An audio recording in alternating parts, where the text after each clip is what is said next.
Εδώ το στάδιο Ειρήνης και Φιλίας αδειάζει σιγά σιγά. Δείτε πάλι πόσο στο Γιάκοβιτς έβαλε τέλος στην αυτοκρατορία 5 χρόνων του Ολυμπιακού. Τον έστειλε να παίξει το μικρό τελικό και δείτε εδώ στα αποδυτήρια τι γίνεται. Οι παίκτες του ΠΑΟΚ χαλάνε τον κόσμο. Η κάμερα του Αντένα έφτασε και εκεί ο Στογιάκοβιτς που είχε 6 στα 21 σουτ μέχρι εκείνη την ώρα. Σηκώθηκε και έβαλε το πιο κρίσιμο, το πιο καθοριστικό. Έστειλε τον ΠΑΟΚ στους τελικούς του πρωταθλήματος μετά από 4 χρόνια. Πραγματικά πολύ μεγάλη νίκη. Αύριο θα μάθουμε με ποιον θα παίξει ο ΠΑΟΚ στους τελικούς αρχής γενομένης από την Κυριακή.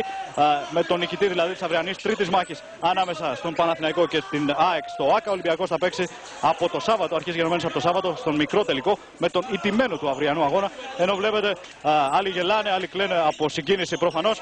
Χαλάει ο κόσμος εκεί στους διαδρόμους των αποδυτηρίων. Αυτά λοιπόν με αυτά τα πανηγυρικά πλάνα από τους παίκτες του ΠΑΟΚ που ασφαλώς πήραν μια αντρίκια πρόκριση εδώ μέσα στο Φάληρο. Σας αφήνουμε, ακολουθούν οι ειδήσεις από όλους όσοι δούλεψαν στη μετάδοση και από τον Νίκο Παπαδογιάννη. Καλό βράδυ.